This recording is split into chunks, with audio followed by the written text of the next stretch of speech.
Hello all, ఇది వచ్చేసి Ugadi vlog. Every ఉగాదికి అమ్మవారి టెంపుల్కి వెళ్తాం. బట్ ఫస్ట్ టైం మేము మోపిదేవి సుబ్రహ్మణ్యేశ్వర స్వామి టెంపుల్కి వెళ్తున్నాం. విజయవాడ నుంచి మోపిదేవికి 2 hours ఉంటుంది జర్నీ. అయితే మోపిదేవి సుబ్రహ్మణ్యేశ్వర స్వామి టెంపుల్ చాలా అంటే చాలా ఫేమస్ అనమాట. ఉగాది రోజు వెళ్ళడం వల్ల రష్ అనిపించింది, బట్ పీస్ఫుల్గా ప్రశాంతంగా అభిషేకం అయితే చేయించుకున్నాము. సో ఇక్కడైతే లోనకి మొబైల్ అలో లేదనమాట. అక్కడ చెట్టు కనిపిస్తుంది కదా, అక్కడే ముడుపులు అండ్ పిల్లలు లేని వాళ్ళు ఉయ్యాలు కడతారనమాట. అండ్ బయట కూడా సుబ్రహ్మణ్యేశ్వర స్వామి విగ్రహం ఉంటుంది, అక్కడ మీరు కావాలంటే దీపం వెలిగించుకోవచ్చు.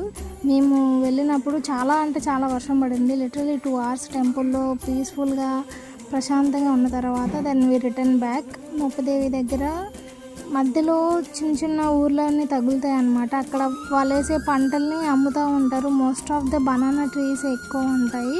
సో బనానాస్ అమ్ముతారనమాట. న్యాచురల్ ఫుడ్ అనిపిస్తుంది. అండ్ మేము వచ్చే దారిలో అయితే ఎండని ఫేస్ చేసాం, వానని ఫేస్ చేసాం, చల్లని గాలిని ఫేస్ చేసాం. ఉగాది రోజు అన్ని మిక్స్డ్ వెదర్స్ అని ఫీల్ అయ్యామన్నమాట.